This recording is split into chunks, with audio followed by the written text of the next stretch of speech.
Czy wiesz, że wystarczą proste zmiany na stronie internetowej, by móc pozyskiwać przez nią darczyńców? Dzisiaj podpowiem Ci 4 rzeczy, które mogą Cię w tym wesprzeć. Przede wszystkim osoba, która wchodzi na Twoją stronę internetową, powinna od razu zobaczyć, czym się zajmujesz. Dlatego popracuj nad komunikacją, by już po wejściu na stronę od razu było widać, czym się zajmujecie, w jaki sposób zmieniacie świat w Waszej organizacji. Wyrzuć sformułowania w rodzaju cele statutowe, słowo projekt w co drugim zdaniu. Popracuj nad treścią zarówno w warstwie grafiki, jak i w warstwie tekstowej, by były spójne i by odbijały właściwy przekaz. Pamiętaj, że ludzie coraz mniej spędzają czasu na każdej informacji, którą widzą w internecie. Jeżeli weszli na Twoją stronę, spraw, by zobaczyli, że to jest ta strona, której szukali i żeby zobaczyli, co mogą wesprzeć, klikając przycisk wpłać, czy dorzuć się, czy jakkolwiek inaczej to sformułujesz, by to było widać od razu, za czym Wy stoicie jako organizacja.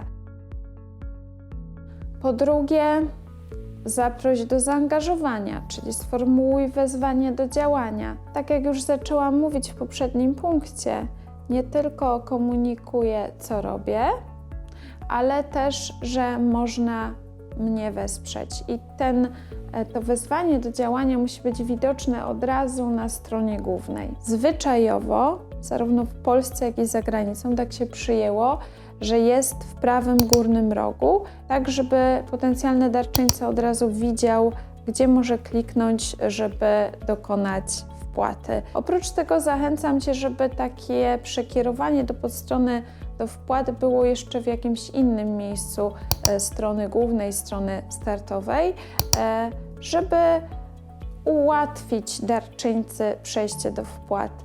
Darczyńcy bardzo często mi komunikują, że wchodząc na strony organizacji naprawdę trudno jest w niektórych przypadkach znaleźć miejsce, gdzie można dokonać wpłaty.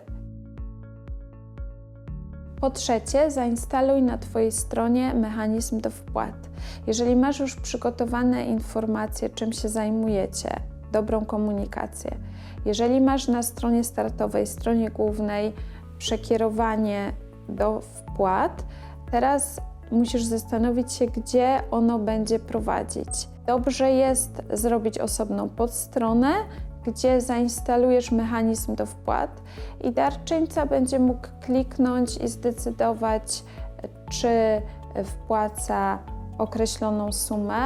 Często się podpowiada darczyńcy jaką, na przykład za 50 zł fundujesz nam to i to, za 150 to i to, za 200, albo będzie mógł sobie też zdecydować, jaką chce wpłacić kwotę sam, natomiast ułatwiajmy mu to, podpowiadajmy i w ten sposób też pokazujmy, co robimy, dlatego że możemy poprzez pokazanie ekwiwalentów kwot pokazać, co robimy. Mechanizm do wpłat możesz stworzyć samodzielnie, jeżeli masz programistę, grafika, możecie to zrobić razem, albo możesz skorzystać z gotowego rozwiązania od ngo.pl, wpłacam ngo.pl.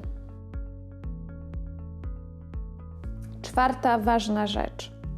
Czwarta, ale nie najmniej ważna. Jeżeli masz dobrze zrobioną stronę internetową i tą ścieżkę przygotowaną, że darczyńca widzi, czym się zajmujesz, gdzie może wpłacić i ma ułatwioną tą wpłatę, to musisz się teraz zastanowić, gdzie będziesz umieszczać linki do strony, czy linki też od razu do podstrony, do wpłat, no bo sama strona, jeżeli nikt nie będzie na nią wchodził, to jeszcze za mało.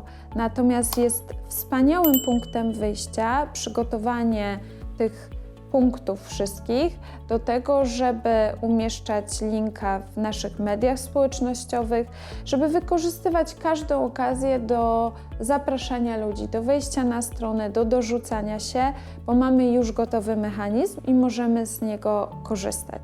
To były 4 główne wskazówki do przebudowy strony internetowej pod fundraising pozagrantowy. A teraz podpowiem jeszcze kilka rzeczy, o których warto pamiętać. Mówiłam, żeby zainstalować mechanizm do wpłat, bo większość darczyńców wpłaca w ten sposób, ale dobrze jest umieścić osobno numer konta dla osób, które chcą wykonać przelew samodzielnie. Wciąż takie osoby się zdarzają. Umieść na podstronie do wpłat informacje o możliwości odliczenia darowizny od podatku. Kolejna rzecz, o której warto pamiętać, to jakie inne apele możemy chcieć umieścić na stronie internetowej pod kątem pozyskiwania środków.